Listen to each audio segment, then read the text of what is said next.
chasing stars and holding you. I can't see the end, but we'll see it through.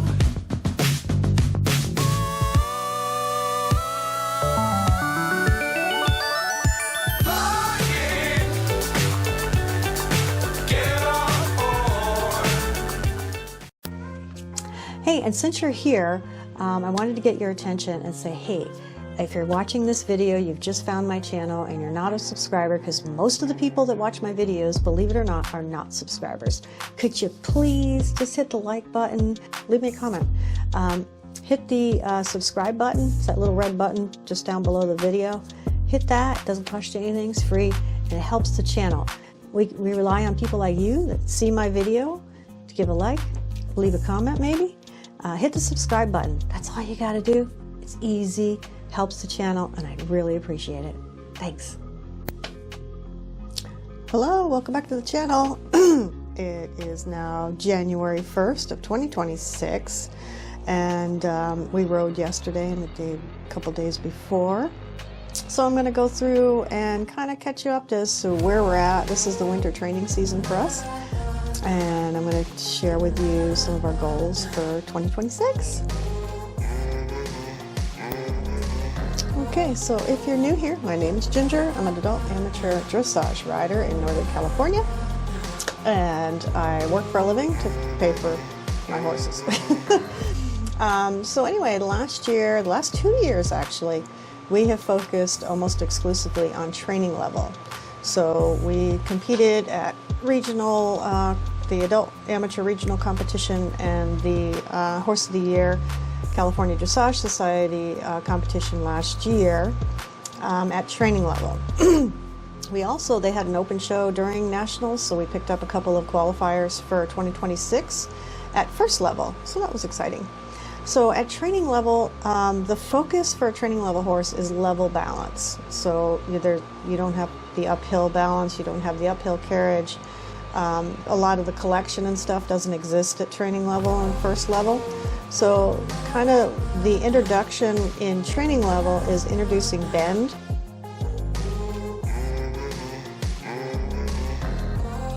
So having the horse bend his body through shallow loops, and then the canter trot transitions on a diagonal. So those are the first time that they introduced the transition on the diagonal from canter to trot. You also have that in first level. So in first level, this is where they're starting to kind of move you towards starting to get to the collection. So we start to have a 10-meter circle at the trot. We have change of lead through trot, and we have the shallow loops at canter. So this is where we're going to start to kind of now do some of our lateral work at canter, and we're still doing the suppling work, and it's still level balance at first level. And what we've been doing in our training through the winter is we've been training into our first level movements, getting the lateral work going, so that way we've got really good smooth leg yields in trot. We're training more than we need to for the show, so that way what we train in regular training is harder than what you're going to do when you actually show. So we'll train twice as much leg yield in trot as we're going to actually do in the class on the show day, because you're just showing what you've done with your training on show day, essentially. So we've got that. We've been doing the shallow loops with the canter. We've been doing that for several months. And what else have we been doing? And really getting the canter to shorten and start to collect. So what we did was we started adding in the second level movements. So in second level is the first level where they're going to expect to see collection. So this is where you're going to round your horse like a ball. Round your horse more, really collect the canter so he's stepping under himself, he's lifting his shoulders. And the introduction at second level is introducing the counter-canter serpentine. So this is where we're starting in second level 1. We go across the diagonal, and then we have along the long side on the opposite side of the court, we have the counter canter, back to trot, back to walk, back to walk canter. So you're now going from walk to canter instead of trot to canter. So now we're introducing the horse lifting his front end, moving the weight to the haunches, moving the weight on the hind leg. So we've been working on the counter canter diagonals from the first level serpentine, the shallow loop canter, to the diagonal for the counter canter. We've been doing the counter canter loops. We're really focusing in now on the canter to walk, because that really forces the horse to shift his weight to the hind leg, free up the front end, which is where you get the lightness. So the horse can be light in the bridle and be behind the bit or above the bit. They're not actually connected. So when you're in collection, when the horse is collecting himself and he's in self-carriage, that's when you're actually going to feel the lightness in the bridle. That the horse is not leaning on you or hanging on the reins. You can feel the horse, and you're connected to the horse, but they're not depending on your hands to hold and carry them. So that is what the essence of what we're trying to do in second level. And in addition to the second level work, we are introducing the Piaffe Passage in hand. My trainer's been working on that. I've been continuing with my homework, which is working on the walk canter transition, canter walk transitions, the serpentines, and also what we're doing is we're focusing back on the box, the canter box. So what the box does is when you make the square turn, because there's a square turn and then there's a rounded turn with bend. So the square turn is when you pick up the shoulders and move them from point A to point B. And what that does is it starts to develop your canter pirouette. So we're also not only working on Piaffe Passage, we're working on the canter pirouette. So we can now pick him up on that box exercise, the square turns, and we can now ask for 2 or 3 strides of a quarter pirouette, which we'll do in PRE St. George in the FEI test. That's when you start to get into that. We are also working on our walk pirouettes. Sorry, brain is fried for a minute there. Our walk pirouettes we've always worked on in our walk work when we're cooling down at the end of our training. And that again is your square turn, and it's teaching the pirouette movements at walk is essentially why you see the turn on the haunches, and then it's called walk pirouette when you get into PRE St. George. But in second and third and fourth, I think fourth level has it also. No, is it second and third level? But I know second and third level have the turn on the haunches in the tests, and it's because you're preparing eventually to do your canter pirouette.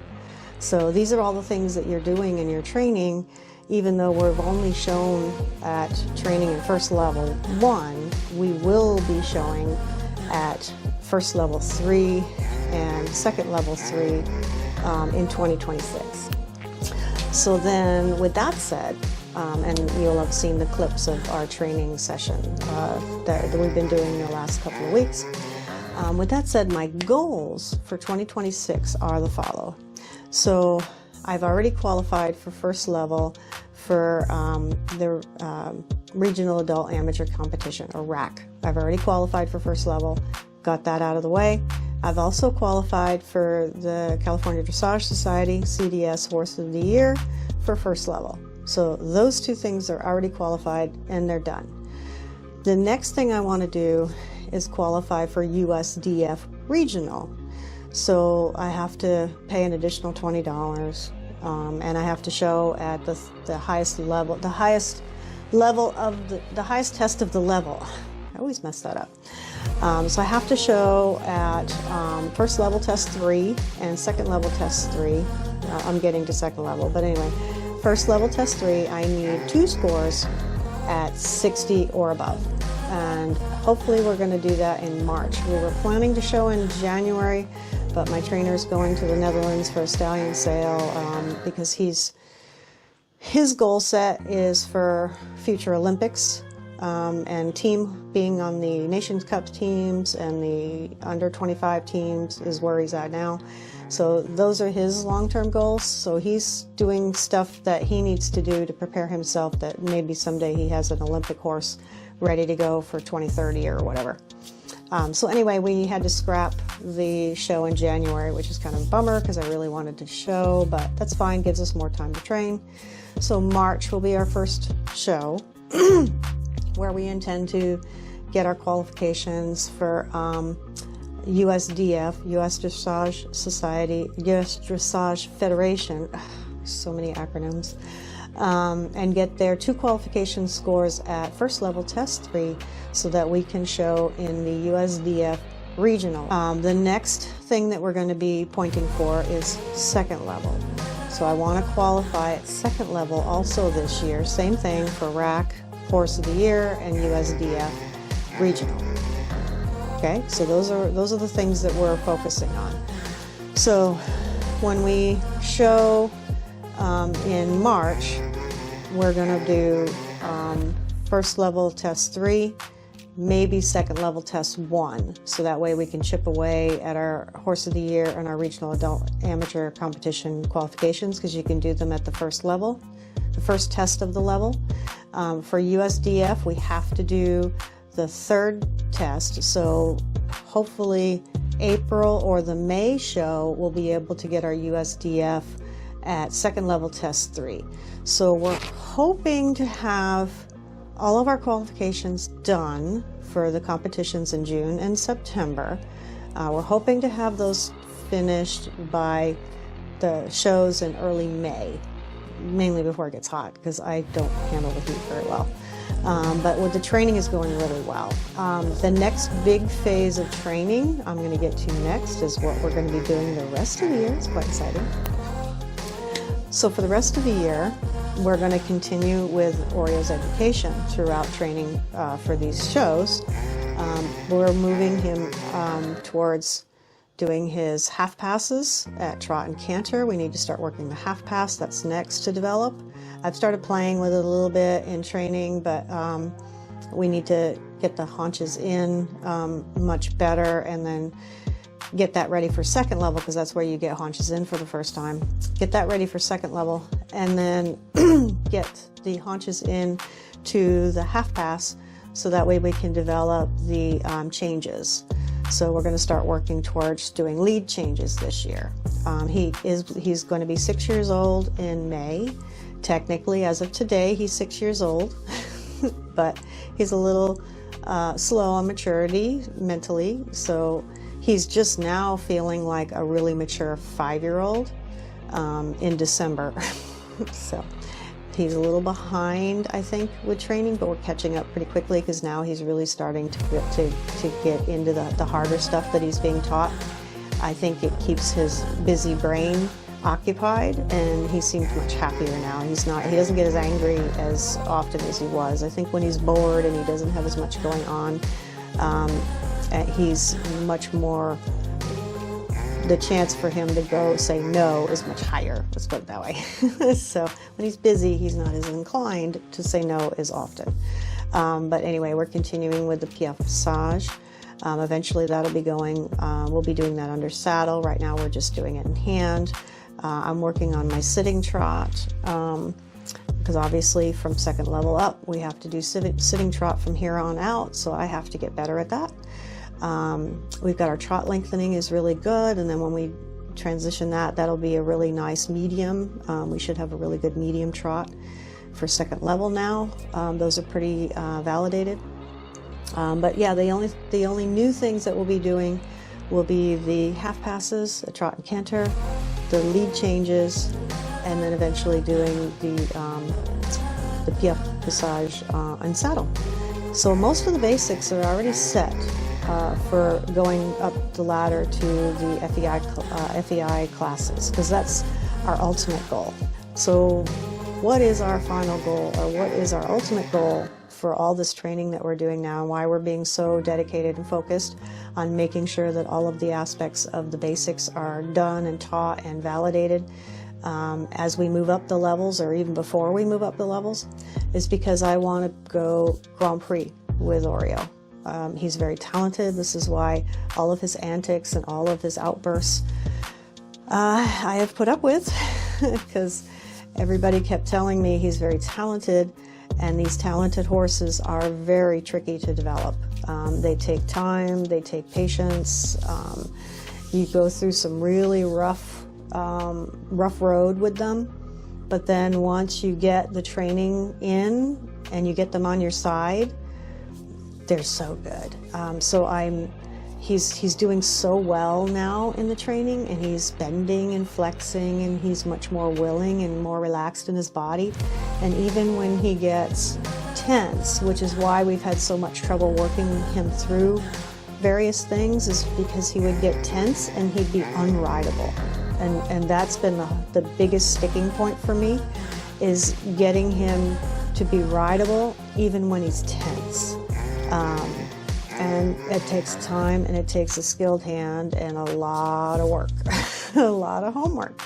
But we're finally starting to see some really good work out of him. And the fact that he's now 5/6 and he's able to do a quarter pirouette for PRE St. George. You'll see sort of the beginnings of a quarter pirouette in 4th level. So we're now training him towards PRE St. George already, as just coming 6 years old. So this is kind of the path that I've been hoping we could get to. I was saying the other day, I think we stayed at training level too long, because you make a mistake in training level on the size of your circle, and it puts you below 60%. It's very frustrating.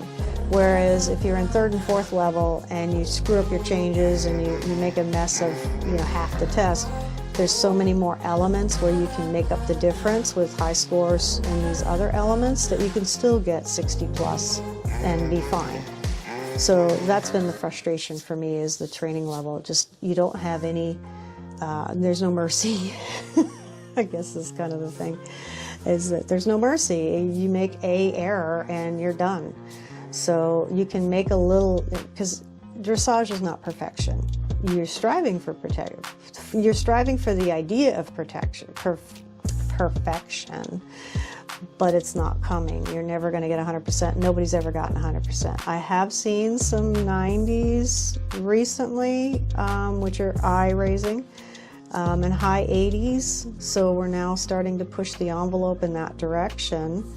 But in your lower level tests, people are still struggling to get 60s because you're developing young horses. You don't have as much flexibility within the test restraints, the test constraints.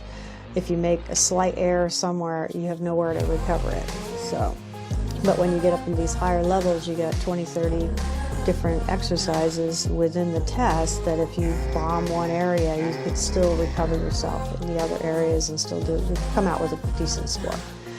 So anyway, those are our long-term goals, and all this training that we're doing is to get to those long-term goals. So we're not just training for the test that we're going to be riding in March. Yes, we do train for the test, we do prep for that test, but the training that's ongoing is for PRE St. George. That PRE St. George and Grand Prix, that's ultimately what we're training for long term.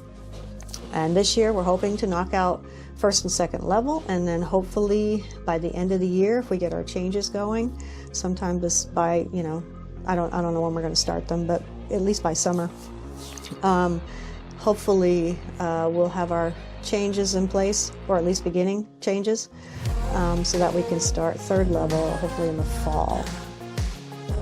And then next year will be 3rd, 4th level, and then the year after we're hoping for PRE St. George, I1, I2, Grand Prix. So it's getting closer. Those goals are getting closer, and we keep pushing towards those goals. So I hope you enjoy coming along for the ride, and yeah, I'm pretty excited about it. So this is what it takes to get yourself from adult amateur, you know, struggling to get through on training level to eventually getting towards Grand Prix. And I know there's going to be bumps in the road. I know we're going to have struggles along the way, but I'm getting much more excited. And anytime we have a stretch of training where it's going really well, I always get much more motivated. When I'm having a stretch of bad training, things aren't going well, you get pretty disappointed. But it's up and down. It's not a linear track. And we've got the majority of the basics now pretty set, pretty established. And I'm getting pretty excited. So I hope you are too. Thanks for coming. Hey, and since you're here, I wanted to get your attention and say, hey, could you please just hit the like button, leave me a comment. Hit the subscribe button, it's that little red button just down below the video. Hit that, it doesn't cost you anything, it's free, and it helps the channel. We rely on people like you that see my video, give a like, leave a comment maybe. Hit the subscribe button, that's all you gotta do. It's easy, helps the channel, and I really appreciate it. Thanks.